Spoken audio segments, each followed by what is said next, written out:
পবিত্র রমজান মাসে তারাবির পরে তাহাজ্জুদ নামাজ পড়ার বিধান আছে কি? রমাদান মাসে তাহাজ্জুদও নাই, তারাবিও নাই।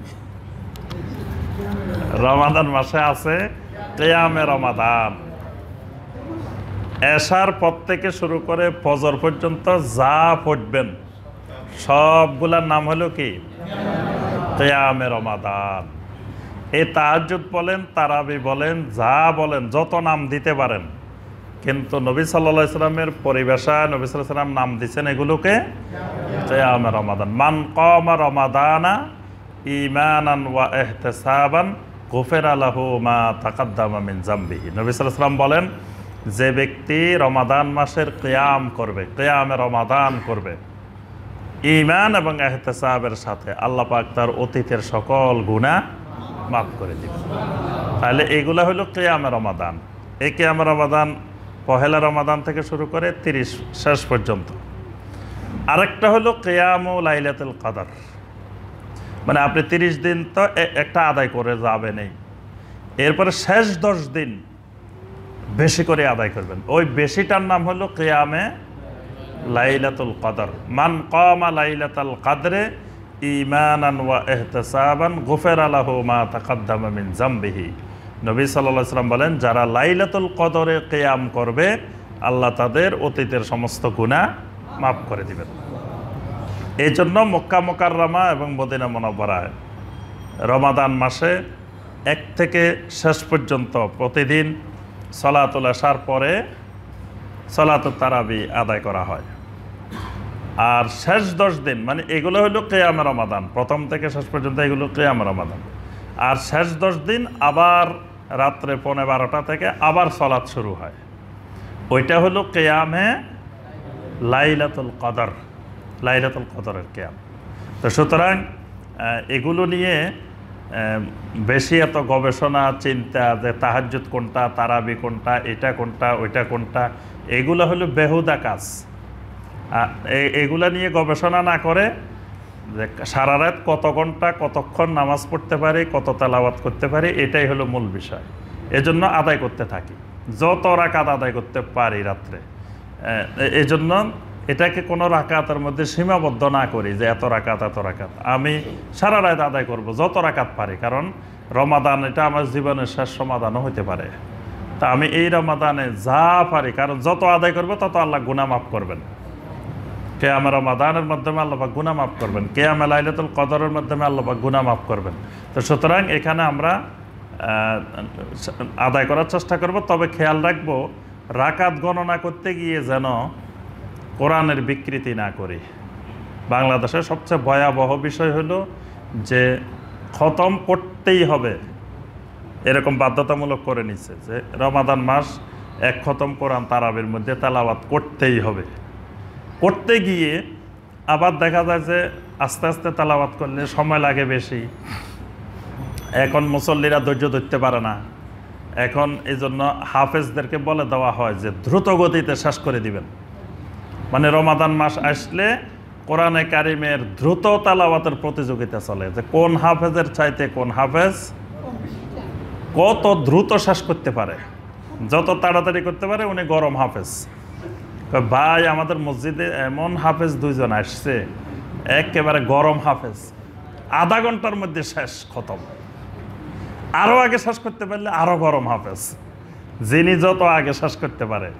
এই এত আগের প্রতিযোগিতা, দ্রুত তেলাওয়াতের প্রতিযোগিতা, এটা কোরআনে কারিমের সাথে বিকৃত করা, কোরআনের তাহরিফ, কোরআনের উচ্চারণ, কোরআনের তেলাওয়াত, এগুলোর বিকৃতি।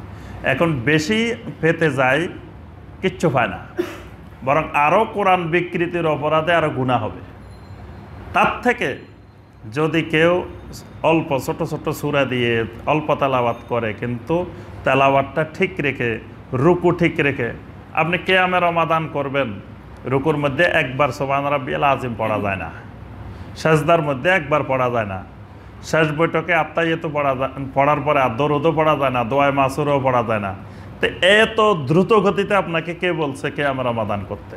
আস্তে আস্তে ধীরস্থির, আপনি কেরাত কম পড়েন কিন্তু রুকুগুলো ঠিকভাবে করেন, সাজদা ঠিকভাবে করেন, বৈঠক ঠিকভাবে করেন, সব ঠিক রেখে আপনার আমার পক্ষে যতটুকু সম্ভব, লা ইউকাল্লিফুল্লাহু নাফসান ইল্লা বুসআহা, আমার সাধ্যের বাইরে আল্লাহ আমাকে কষ্ট দেন না। তা আল্লাহ পাক আমাকে তালাওয়াতের সাধ্য দিয়েছেন অল্প, আমি বেশি ধরে বসে রয়েছি, আমি খাইতে পারবো এতটুকু লই বসে রয়েছি এতগুলা। তো এই জন্য আমি আমার পক্ষে যতটুকু সম্ভব আমি ততটুকুই যাতে তারতিল আকারে তালাওয়াত করে সুন্দরভাবে তালাওয়াত করে পড়তে পারি, এটাই আমার জন্য কিয়ামে রমাদান, এবং এটার মাধ্যমে আমি রমাদানে ফজিলত পাব।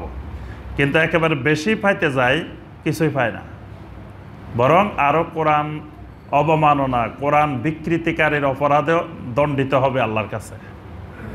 এই জন্য আমরা সতর্ক থাকবো রমাদান মাসে, যাতে এরকম খতম তারাবির নামে যাতে আমরা তামাশা না করি, কোরআন নিয়ে খেল তামাশা না করি। খতম তারাবি করি আলহামদুলিল্লাহ, ভালো জিনিস, কোরআন তেলাওয়াত করব, শুনবো, ভালো জিনিস, কিন্তু তেলাওয়াতের হক আদায় করে সঠিকভাবে আদায় করার চেষ্টা করব। এই বিষয়গুলো আমরা খেয়াল রাখার চেষ্টা করব। আর যেখানে দেখবেন যে এরকম কোরআন অবমাননা হচ্ছে, কোরআনের বিকৃতি হচ্ছে, তখন আপনি সেখানে চেষ্টা করবেন নসিহা করার জন্য তাদেরকে। যদি দেখেন যে না আপনার নসিহতে কোনো কাজ হচ্ছে না, যাই মিয়া তুমি কোথা থেকে আইছো এত পণ্ডিতি দেখাইতে, আমরা আমাদের গরম হাফেজ দিয়ে পড়বো, তোমার কথা শুনবো না, এরকম হইলে আপনি আপনি সেখান থেকে আস্তে করে সরে যাবেন।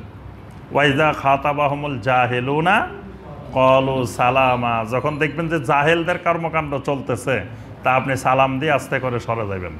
জাহেলরা জাহেল নিয়ে থাকুক, জাহালত নিয়ে। একদিন আমাদের যে বলছিলেন ডক্টর আনম রফিকুর রহমান মাদানী হাফেজাহুল্লাহ, তিনি বলছিলেন যে এক মসজিদে উনি তারাবি পড়তে গেছেন, এরকম তো তারাবি পড়তে যায়, দেখে যে এরকম এমন দ্রুত গতিতে পড়তেছে কিছু বোঝা যাচ্ছে না। আচ্ছা 2 রাকাত পড়ছেন উনি, 2 রাকাত পরে হাফেজ সাহেব সালাম ফিরেছে, তো উনি উঠে বলতেছে, হাফেজ সাহেব যেভাবে পড়তেছেন এটা কিন্তু খুবই মারাত্মক গুনাহ হইতেছে, আপনার এটা ঠিক হইতেছে না, তেলাওয়াত আস্তে আস্তে করেন, তারতিল আকারে করেন, নামাজ হবে না, ক্ষতি হবে। উনি কিছু নসিহত করছে, মানুষ সব তাকায় রয়েছে, কি রে এই মৌলবী কোথা থেকে আসছে, এই আবার আমরা এত বড় হাফেজ নিয়ে আসছি, উনি কয় তেলাওয়াত হচ্ছে না, হচ্ছে না। আচ্ছা এবারে 2 রাকাত গেছে, আর 2 রাকাত দেখে যে না, আর 2 রাকাত হয়ে আগের অবস্থা। 4 রাকাত পরে উনি আবার দাঁড়ায় বলছেন যে মুসল্লিরা, আগে ইমামকে সতর্ক করছি, এবার আপনাদেরকে সতর্ক করতেছি, এই ইমামের পিছনে যদি নামাজ পড়েন আপনারাও বরবাদ, ইমামও বরবাদ, খবরদার নামাজ এইভাবে পড়া যাবে না, এইভাবে পড়লে কোরআন বিকৃতি হবে, কোরআন বিকৃতির অপরাধে আপনারাও অপরাধী, ইমামও অপরাধী। এর কে কার কথা শুনে? আচ্ছা এই 4 রাকাতও গেছে, এবার আর 2 রাকাত পড়ছে, দেখে যে এই কন্ডিশন একই। মুসল্লিরা ভিতরে ভিতরে আরো বিরক্ত হইতেছে যে উনি আবার কি কয় এগুলা। তো 6 রাকাত পরে উনি বলছে যে শুনেন, আমি আপনাদেরকে যা জানানো দরকার জানাই দিয়ে গেলাম, আসসালামু আলাইকুম, আমি বিদায় নিচ্ছি, আমি আপনাদের সাথে নাই। এই কথা বলে উনি চলে গেছেন। তাই এই জন্য আপনি যখন দেখবেন যে জাহেলের কর্মকাণ্ড চলতেছে এরকম মসজিদের মধ্যে, তবে সালাম দিয়ে আস্তে করে চলে যাবেন। তবে চেষ্টা করে যাবেন সালাম দিয়ে যাওয়ার আগে নসিহত করা, তাদেরকে বলে যাওয়ার, কিন্তু মানুক আর না মানুক, কিন্তু আপনি তাদেরকে জানাই যাবেন যে এইভাবে তালাওয়াত করা গুনাহের কাজ, এইভাবে তালাওয়াত করা যাবে না।